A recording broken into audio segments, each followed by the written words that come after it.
So in this ending, Pedro Pascal, who is the co-villain, is delivering a speech on television at supposedly some sort of White House, or certainly with a White House background. He is broadcasting to the whole world. Yes. And he is bellowing through tech magic. They just make up something. Yeah. Blah blah blah. Tech magic. He is speaking to everybody in the world. He's touching them via technology.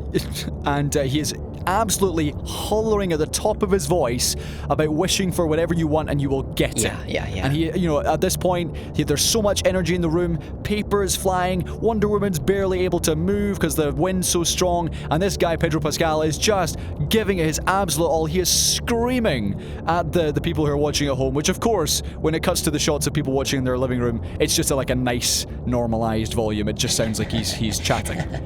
Then, when it comes to the very finale, well, we got to make it clear: when you wish, you get what you want. Yes. He makes a bad condition, but you doom the world. If anybody's wish is fulfilled, their civilization is doomed. So every single person in the world who has made a wish is dooming their civilization while that wish is being fulfilled. Okay, I'm less concerned with that and more about the logic of this next bit. So as Pedro Pascal is getting into his kind of Aladdin genie-esque form, Wonder Woman is sitting in the corner of this whirlwind of a room with so much noise and chaos going around you, and she is delivering a monologue to the world. Like this. She's speaking like this and saying, the world needs to understand. But it's via the whip. Hold on. They need to understand that what they wish for has consequences. And she's delivering this in almost a whisper. And it's also, the way it's shot, it's as if it's a monologue straight to camera. She's breaking the fourth wall, speaking to the viewer, saying, you can be a better person. You just don't need to wish for it. Just do it. Just don't be such a terrible person. And then, by the power of technology, despite the fact that all this is going on, her whisper has been broadcast to the whole world. She's connected to Pedro Pascal's ankle via the whip of truth. But he's not a microphone. That obviously hijacked the whole technology, and that makes good sense. She was like sitting in the corner. The camera's not even pointed at her. The camera's still pointing at the podium. And suddenly, but the truth, the whip was being broadcast. That's why all the screens turned gold. Right. Okay.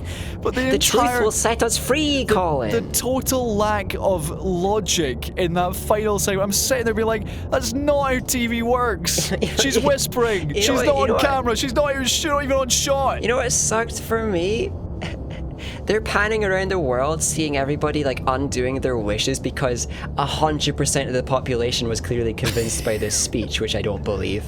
Which wasn't on camera, it wasn't mic'd up. Making it clear, every single person in the world had to hear her and believe her.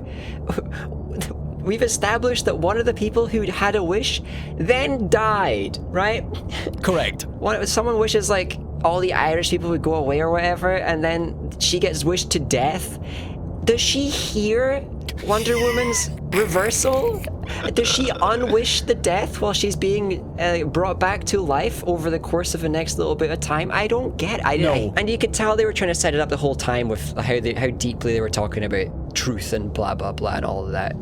But none of the setups paid off. There was the armor that was trash and didn't pay off. The whole intro, no idea what that was, didn't pay off.